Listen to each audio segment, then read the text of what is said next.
Now that I know how much he likes quaint, everything I will use that word constantly. It's going to be my new favorite word. It is. It's quaint and moist. Stop it, people. Stop it. Welcome to the Two Authors Chat Show, an entertaining podcast with two best-selling authors connecting readers with an eclectic array of distinguished guests through lively conversation and interviews. Hosted by mystery, suspense and thriller writers Douglas Pratt and Nicholas Harvey. Happy New Year, everybody, and welcome to the show. How are you doing, Doug? Happy New Year, sir. How are you? I'm almost as good as it. I know, it's been forever. It's been like a whole year. I'm jealous. You went diving. I did. It was awesome. It was great. I'm the one who does the diving all the time. Now you one-up me. I mean,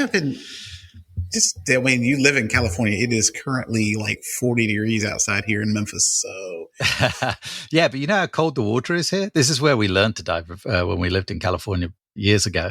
And we learned in Catalina, and it's bloody freezing cold. It's funny, we're going down to the beach. All year round. Oh, yeah. In the summer, you go to the beach, and you know the tourists, they go running down the beach, and the kids are like, whoa, the ocean. They go running in and like, it's freezing cold. It's not warm at all. Oh, no. The water was great where we were in. We did the Blue Heron Bridge, which is in Lake Worth, Riviera Beach area, so kind of West Palm. And it was 73-degree water. Lovely. I bet we have a listener question. We do have a listener question, and it comes from Rebecca Stovall from Santa Fe, New Mexico. I like Santa Fe. That's a cool town. We stopped by there. It's a really cool town. Yeah. It's very artistic. It's got a neat little downtown area. You know, her question, what would you do for a Klondike bar? What would I do for an ice cream? Most of the time you pay about... No, not an ice cream. A Klondike bar. Do y'all have those in Britain? It's an ice cream bar, right? It is. It's chocolate on the outside. Yeah, it's like an ice cream on a stick with chocolate around it. I've had them, yes. What do you normally do for one? I normally give over about $4. I think they're about $4 a frickin' ice cream. But what would I do ice cream's kind of expensive, yeah. Yeah. What would I do for free to get one? Well, $4 worth of work, I guess. I'd probably do something stupid. Yeah, I'm not sure I'd drop my pants in the middle of the street to get one. If it had the nuts on it, maybe. Seriously, you didn't just say that. I just said I'll drop my pants and you referenced nuts. Moving along, what would you do for a Klondike bar? Apparently stick my foot in my mouth. That's what I would do. Bad choice of words. That's it. So. Hey, if you're listening to the show with your kids, you should know better by now. It's right. It'd have to be, I wouldn't do anything cold related like that, be sure. I would eat ice cream in the cold. So I could eat a pie. I'd rather have pie than ice cream. Have a pie. A good piece of pie. All right. Well, I think we've successfully sent everybody to the fridge or the freezer to go get some ice cream instead of listening to us. So who's on the show? Today we have a best-selling author and she's writes in multiple genres. She has hundreds of books, this girl. Fantasy, urban fantasy, young adult, sci-fi, but yeah, fabulous writer and wonderful person, Sarah Noffke.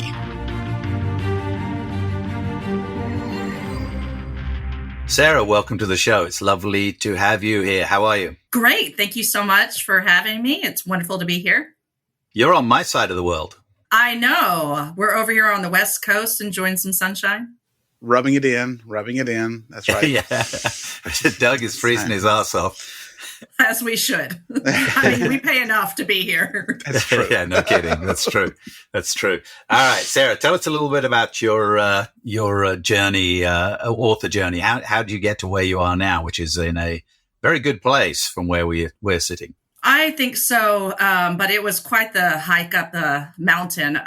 So I'm an urban fantasy writer presently. I have multiple series and quite a large following and a huge universe of books. So that's where I'm at. Where I started was about 10 years ago. I mean, obviously, a lot of us wanted to write from an early age, but I mean, that's not practical.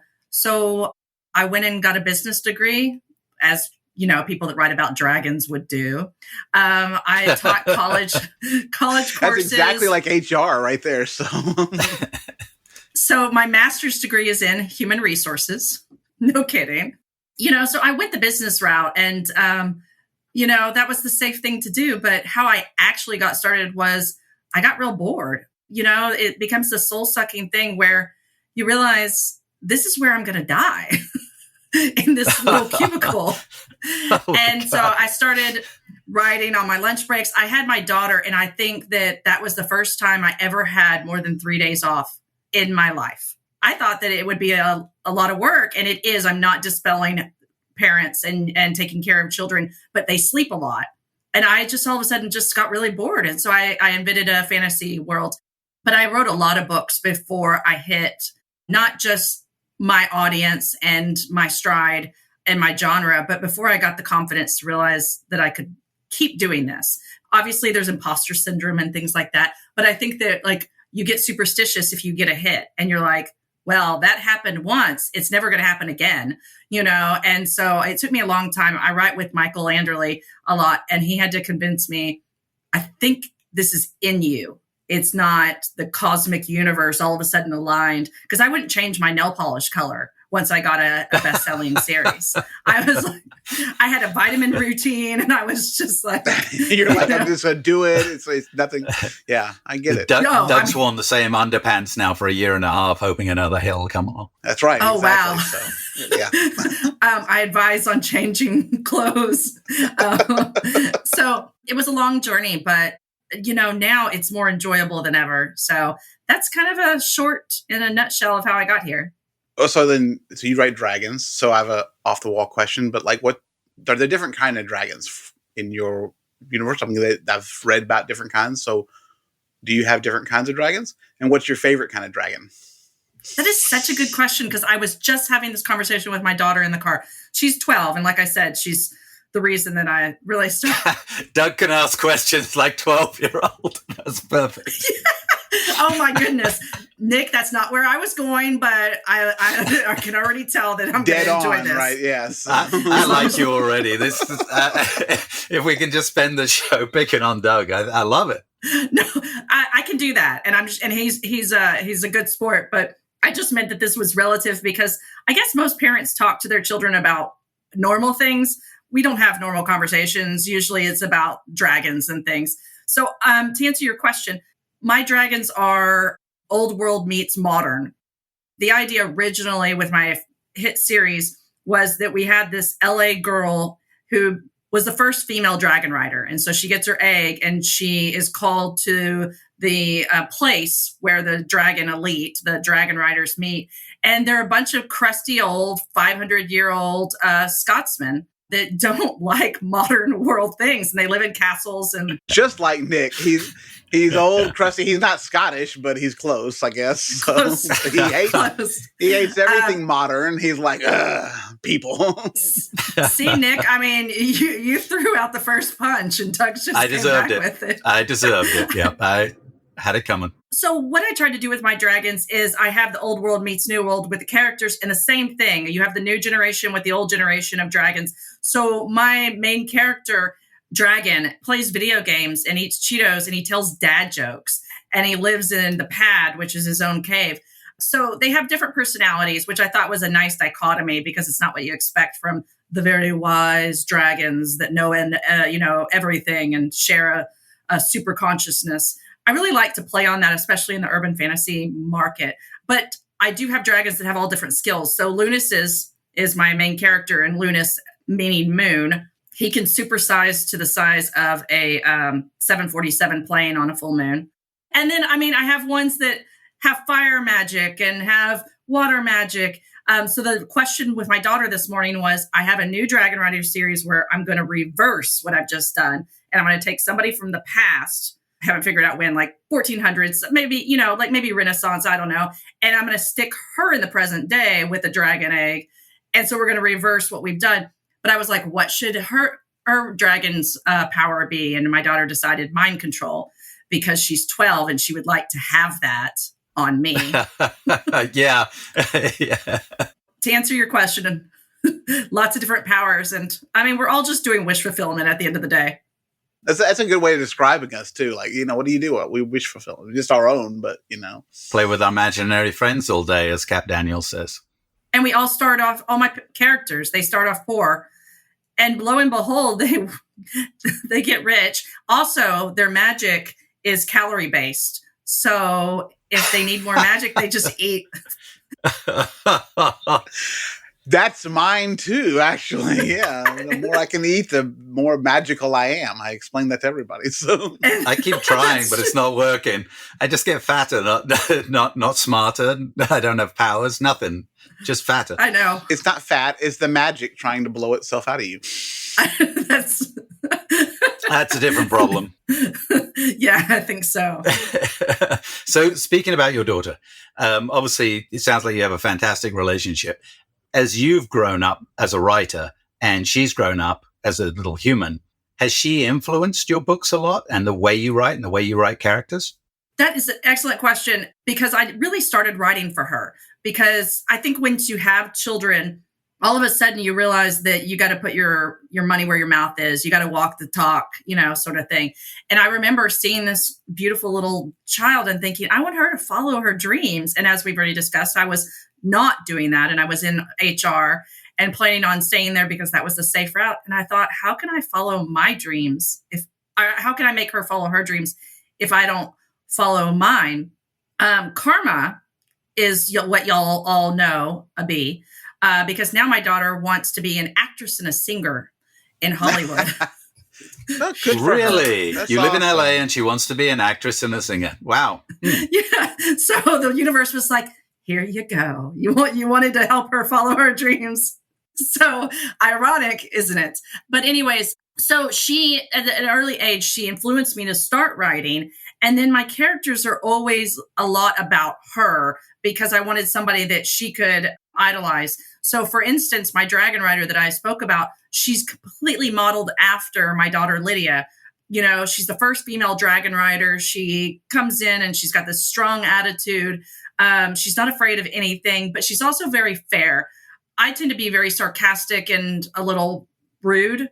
I don't know that. And so I have characters modeled after me and people like those people. As Sophia, the character based on her, is very fair. She's very strategic. She's an adjudicator, she arbitrates and she takes care of things in diplomatic ways and is not like me. So I really have taken a lot of influence. And then I inevitably, if I get stuck on a plot problem, I just talk to her about it. And I've been doing it since before she could talk. And for some reason, that dynamic really helps. But I think that children have such creative brains that just kind of nurture us to free think. So she really has been a part of it. Don't tell her that, though. She's going to try to take a cut. Yeah, really. Well, my daughter, who she's in her 20s, but she decided that she goes, I don't care what her brothers get. She's like, I just want to get your books, so when you die, I can keep publishing them. I was like, well, that's the smart thing, I guess. So, yeah. I think I'm flattered by that. Yeah, I think I'm flattered, but I'm not sure. What's in this tea you just gave me? Yeah. So, does she read your books, or I make her. Has she ever read your books? Or okay, good. I make her. You read them too at night. It's funny. She last night. She's listening to the audio of the Sophia series. She's progressed through the different ones. I mean, I don't really guilt her, but every now and then I'll see her reading like some other fantasy author. And I was like, oh, cool, because she pays your bills. That's great. Now, there's some, I listened to an audiobook last night, actually the one that people can find on your website for free. So we'll link that in the show notes. It was great. It was the story with the mirror in the antique shop, but there's some cussing in there. Lydia's all right with that? Well, I'm sure she's all right with it. Is Mum all right with it? I mean, she is okay with that. And I don't really run a very traditional household. I run a tight ship, but she's heard the words before. She just knows she's not allowed to say them. And I'm obviously not naive. I know she says them when I'm not around. But yeah, so early on when I was writing, I wrote in a different universe and I had these cool dream traveler universe. And that was wish fulfillment again, because I think I wanted to maximize time. So I had this whole race of people that when they went to sleep, they could still continue to live their lives. And so they could go anywhere, to any place and time. What they did, they really did. If you want to meet up with your friend, you just coordinate it. I mean, wish fulfillment. But they were a special race of people that had that ability. So that's the book that you were listening to. And I had this character that came out of it that's this Englishman named Ren, who is pretty much me. He's just this jerk who says anything. And he curses a whole lot. And I kind of confused my brand early on, where I was like, I'm writing young adult. And then Ren popped up on the page and just would not stop dropping the F-bomb. And I was like, oh. And I went that way. And then I've now gone back to urban fantasy. And it's not that I can't curse. It's just that I just don't. And it makes it a little bit easier. It kind of is jarring in this genre. And I like to stay on the young adult market. So, I made some mistakes, but I'm also really lazy. I didn't want to get extra pen names and things. Oh, yeah. That's always a hassle. It's work. So. It was a great story. So are you still writing that series? Thank you so much. So that series is, I would say, complete. It's about 6 books, and it follows this man named Ren Lewis who has mind control. And I mean, he's the most powerful man because of all of his abilities. But obviously that comes with its disadvantages, because when we are given complete control and powers, we're inevitably going to find other problems and be unhappy because we're separated from the rest of the world. But he's kind of this this FBI agent for a secret society for the Dream Travelers. So his series follows him, and it starts with the man behind the monster, which accurately describes him. And then what you read and listened to, and thank you so much, was one of his short stories, because I literally had to kill him to make the readers leave him alone, because they kept saying, more Ren, more Ren. So spoiler alert, I killed him, and there's literally a book called The Death of the Monster. But readers got really mad. They were like, we want Ren back. Well, the most powerful man in the world can, lo and behold, come back. Anyways, we have 6 or 7 books with him in it. And if, readers go to the Ren series page, they're all linked in there. His audio, I don't know if you liked it as an Englishman, but I thought that it was a good audio production because it's got his accent. Really good, yeah. And it's we just went through this struggle ourselves, finding someone who can do both English and American accents well. And we hunted high and low for our Missing in the Keys book, because we've got the English protagonist in there, a young English lady, and her brother who's American. And we found a guy, Ray Montecalvo, who's done a brilliant job for us. And I was actually impressed with the narrator you had. He tells a good story, but he does the accents well too. Believable on both sides. That's important. His name is Tim Campbell, and he's American. He lives down the street from me, actually, but he does the accents. And I interviewed a lot of people for the voice of Ren, and he really came through. And people will message me and they'll say, oh, it's so cool that you actually, got a real Englishman. And I was like, ha, ha, ha. I could tell he was American, but it's his accent is solid. Better than my accent these days, because I've got this muddy mid-Atlantic accent, because I've been out of England so long. So English people come along, they're like, where are you from? You're just confusing everybody, aren't you? England, Arkansas. That's Oh, how great is that? But you said obviously you've got a huge readership. They're rabid, especially if you're going to bring back characters from the dead. So what all do you have to do to appease? I mean, with all of your books and all your series and stuff, I mean, how do you keep them happy and keep them coming back for more? What's the secret? Good question. I'll let you know when I figure that out.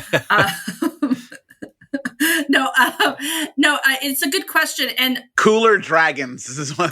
See, that's the thing, is I am going back to dragons because they really, really like it. And at first I was worried because I don't know how to ride a dragon.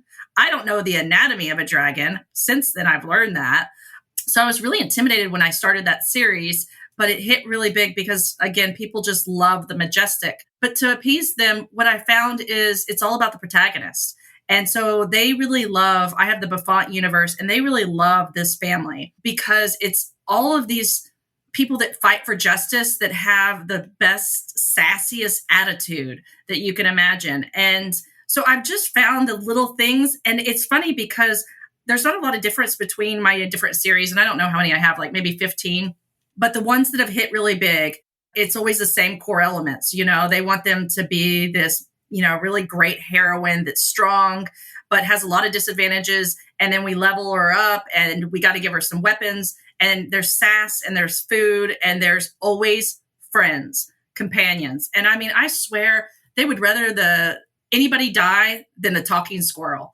That they the fantasy version of killing the dog. You can't kill the squirrel. No, you cannot kill the squirrel. And so I'm just figured out like what they like. And you know what? It's not rocket science. Do not reinvent the wheel. Go ahead and give them, So in this last one, it was like I started with a reader with an author, a character that had a cat that was talking. So the next book, I give her a talking dragon. And then the next book, it's a talking squirrel. And the companion obviously is always smarter than the human, So my readership tends to scale older, retired. And so they love justice and fighting for the little guy. That's amazing. I really would have thought it was younger with, dragons and fantasy and everything else. You automatically think of, teenagers and young adults. But they just don't read, which, I mean, is a societal problem, obviously. They're all on a TikTok and the YouTube. Yeah. So books aren't instantaneous enough for them. Yeah, they've got, Netflix that they get to finish and, all these things. So I've actually had a hard time because originally I started in young adult and that was my readership. And that was when we had book bloggers and all these, young girls and stuff. And I mean, I think as authors, we're always having to like reinvent ourselves. Yeah. Travel. You love to travel. And now you're forced into some travel with your husband. But where do you like to go and what do you like to do?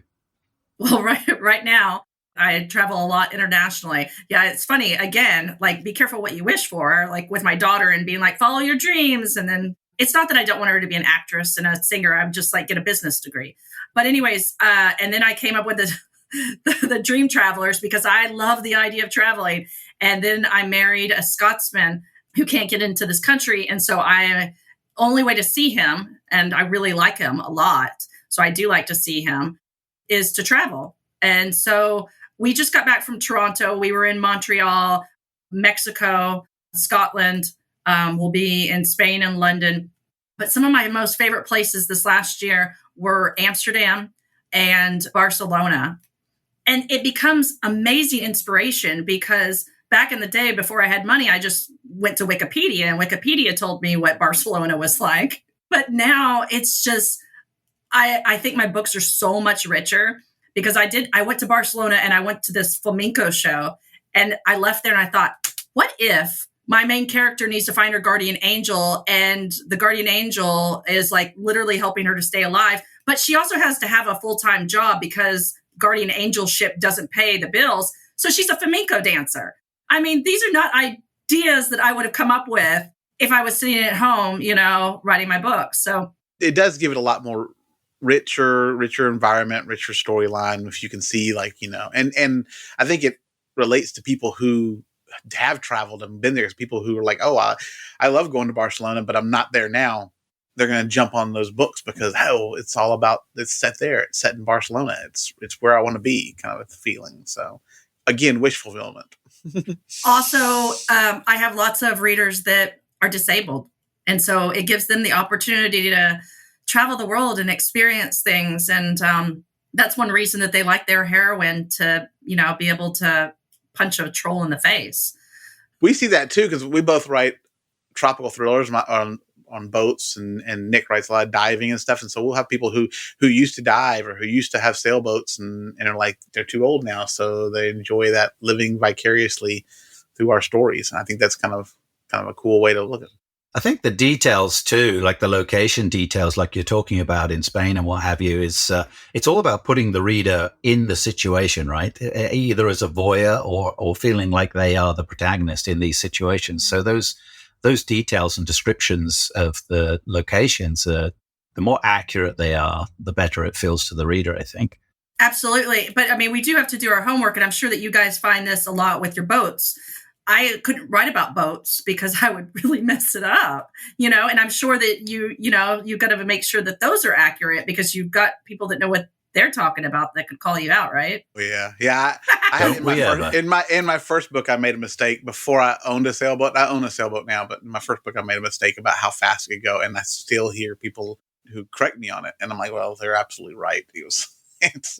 But it's one of those and then things there's like, the opinions when you get get people, like even in my beta ARC group, I get people arguing about points of what a plane could do or what a boat could do. I had a really funny back and forth in the private Facebook group one time about how far a plane could fly on how big a fuel tank it could have, and what was issued in 1960 something as an optional tank. And it was like, oh my God, these people are going to kill each other. Well, they're your driving interest, and it sounds like you didn't do anything quite wrong. It's just that there was a debatable point. I, at one point, made a serious mistake with my life, and I decided to start writing space opera. I should never have ever gone near this ever. And I would get emails from people that were like, okay, do you know what science is? And a ship doesn't go right. No, I didn't do it that bad. That would be really, really bad. You are not scared of a genre, are you? I'm not. And it was really big. And I had some influences that were like, okay, let's do this. And I was kind of going for the money at that time because, well, I was a single mother and I was needed to pay the bills. And it was a hot genre. And I literally said to Craig Martell, I said, I was writing urban fantasy, and I said, you just take the wand and you put a gun in their hand instead, right? And he was like, I think you can do this. And then later he was like, and he's a Marine. He's like, I don't think you can do this. Cause I was like, so you know what? It's happy accidents. It's evolution. Because if I hadn't done that, I wouldn't have graduated to real urban fantasy, where I learned the best thing in the world is magic and magitech, because readers can't argue with me because I'm always like, oh, no, that was magic. Like, I invented the rules and I just broke them. So they just didn't have a burger that day. You were talking about an anatomy of a dragon earlier. I'm like, who is the person that goes, this is the way a dragon is? I mean, who gets to say that? It's a freaking dragon. You get to make it up. It can have wheels. There's no rules. But there are rules. It's amazing there are, but there are. Yeah, look at, vampires have rules, and if you break them, then you get silvery or glittery vampires and stuff. And people get upset about that. So in genre, what you've written tons, and obviously space opera is not going to be your next one, but is there something you would like to write about that you've not written about before? I have this burning idea for a cozy mystery, paranormal cozy mystery. Call it my husband's influence. I've been spending so much time in Scotland, and you go to these cozy little villages, and there's cobbled roads and old churches. And by the way, if you say quaint, your husband will divorce you already. Don't say quaint. Why am I not allowed to say quaint? Because every American does that. It's so quaint. I'll give you quaint. It's our freaking house. It's where we live. Just because it was built 500 years ago. He must be holding Nick back because I'm sure I've said it. He's a little hateful. Don't worry about it. He's just like, he's just angry. It's like dragon rules. You can't put wheels on dragons, and you can't say quaint when you're in Scotland. Can I say cozy? Yeah, you can get away with cozy. Okay. I won't. You've now broke me of quaint. He's so cranky. Now that I know how much he likes quaint, everything I will use that word constantly. It's going to be my new favorite word. It is. It's quaint and moist. Stop it, people. No. Stop it. All you have to do is show your weaknesses in order to have them exploited. I mean, that's what real friends do. That's really it. I really love the idea of doing a cozy mystery. I had come up with this idea when I was in Amsterdam. And it just really took full force. And I was like, oh, I want to do this right away. I'm under contract for books probably up until like April of 2025. So I'm also have to take my own advice that I tell authors all the time. And it's stay faithful to what you're working on.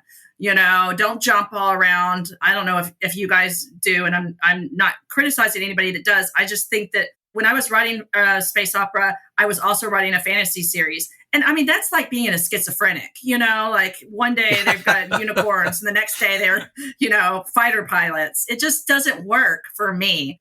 And I write really fast. I write a book in about 2 to 3 weeks. So it works for me because I can stay in it, and then I can just frolic off to Scotland and, play in castles. That's not really how my life works. It just well, you have a 12-year-old, bit. so there's no way that life works that way. So. No, it doesn't. But I really like the idea of cozy mysteries. I love the idea of doing something with pirates, because who doesn't love a pirate? Wait, there's a lot of people. Never mind. Pirates riding dragons. Oh, this is okay, I'll take that. That's a great one. Instead of cannons, they have dragons. Yes. But see, I'm afraid of pirates because, A, they're pirates, and B, the ships. So I would need your guys' help because I would screw that up all over the place. Well, we could do pirates, and I mean, you co-write a lot. We'd be happy to co-write with you. We could do some like pirate dragon. I've written pirates in my timelines in my book, so I got a little pirate action going on. We can help you with that. Slate us in for the autumn of 25. I know, right? We won't be busy by then. Yeah. She writes a book in 3 weeks. She'd be sending us like, "Where's your part? Where's your part?" I'm like, "Wait, I've already written." I mean, we all go at our own speed. Yeah. Well, mine's much slower, but I'm not. We're not. Neither one of us are real slow. We're not 3 weeks fast, but Yeah, that's impressive. But it's also genre dependent. I literally have like 60 or 70 books in this universe. It's always the same kind of protagonist. The universe is well established. It's a fight for justice. I insert a lot of dad jokes, and then I say, "Oh, it was magic." So I'm not downplaying my books. I'm just saying I'm not writing thrillers with complicated plots. It's not sci-fi. I don't have to do a ton of research. It's all what you're used to, right? Absolutely. Gotcha. No, it's easy to throw it back together. So we have one last question for you, and I don't know if you've listened to us yet all, but we have a wheel of questions. I'll show you our wheel. So it's just a random question. So it'll be our final fancy one. wheel. And it's only for the sound effects. You ready? You get to. I feel like you're on a game show now, huh? You're not going to win anything, just so you know that. Yeah, there's nothing to win here. So as an author, what was the first book to really impact you? I know this answer because I remember reading this and going, okay, I want to do that. And it was Philip Pullman's Golden Compass series, or his Dark Materials series. And it started with the Golden Compass. And the reason was it's middle grade, if readers are familiar with it. And it's about two young children. I think they're about my daughter's age, about 12. And it was the first time I read something that was fantasy that also had science in it, but not so much science that it like beat you down. And I remember thinking, I'm smarter. I know about quantum mechanics. Did I? No. Did I know about physics? No. But Pullman made me feel like I was all of a sudden smart. And then you're going through, you're jumping time and you're going to other dimensions. And I read it when I was probably about 25 years old. So, I mean, I didn't jump into fantasy like really young. And I just remember thinking, I want to write something like this, that's this smart, and as an escape for people. And, since that series has gone on to be made into HBO series and movies and things. And it's done okay. It's done all right. Yeah. Yeah, done all right. Yeah. But I feel like I read it before it was cool. I read Harry Potter before it was cool. You're a trendsetter. Okay, Doug, what did you read? Did you read when you were younger? You're in Tennessee. Yeah. Oh. You had to expect that. I'm going to get letters over that one, aren't I? Hi, Tennessee. I love your state, actually. I'm gonna send that off to a couple of people. They get Dave Behrens and Ernie Dempsey out there. They're going to gang up on me. Yeah, Ning for 20 bucks or something. Kirsten Modglin. we got like several. No, Kirsten's lovely. Oh my gosh, you just offended all of us. No, I read from like very young kids. I mean, the first book that really, like, I remember reading the old Encyclopedia Brown series where you could solve the mystery as you go. So those were kind of big, but so it's hard to say what the first one really was, but because I was reading. Really, it goes back to my great grandmother used to tell me stories when I was, she'd sit on her knee, and she was from Mississippi, and so while she obviously couldn't read because she's from Mississippi, according to Nick there, but she could play a banjo. She could play a banjo, but she did tell stories. She could tell stories, and that was kind of her thing. She was like 90 years old, and you'd sit down and listen to her tell all these stories, Cinderella and the Three Pigs, and she had other stories that she would tell that, looking back now, definitely involved the life in Mississippi in the early 1900s, which, tended to be racist, but she was still. And Cinderella had 3 pigs. But nonetheless, it was all about the storytelling. It was about sitting there and listening to her tell stories. So those stories kind of probably impacted me to want to be a storyteller. And then I just started absorbing everything. Sarah, this has been fantastic. This has been a dream come true, a magical moment. Everyone will go to sleep dreaming of dragons tonight. It was really fun. Thanks for having me.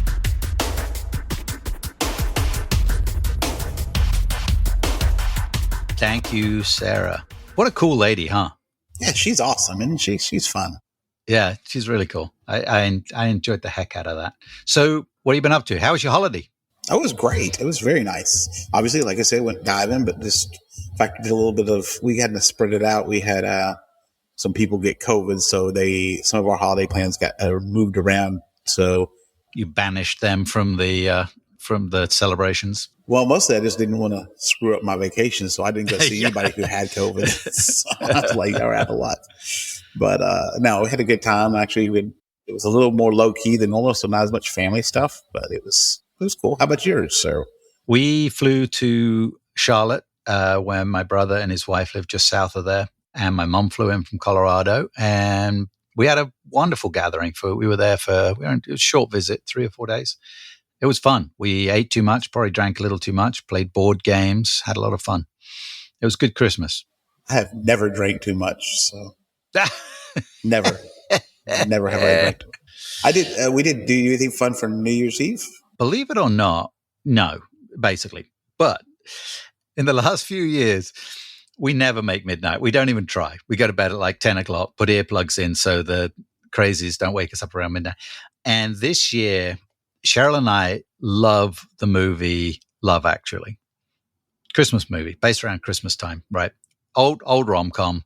And I'm not really a big rom-com guy, but there's a few of them, those Curtis movies from back in the day that just and we both love this movie. It's a feel-good movie. It's a feel sad in places, but feel good. Really well done. They hit all the tropes throughout. It gets you. So we hadn't watched it over Christmas, and we watch it every Christmas. So I'm like, oh, let's see that. And it was on Netflix, and it was on Netflix, but ending like they were taking it off again on the 31st at the end of the day. So we literally we put that on, and we'll probably only watch half of it.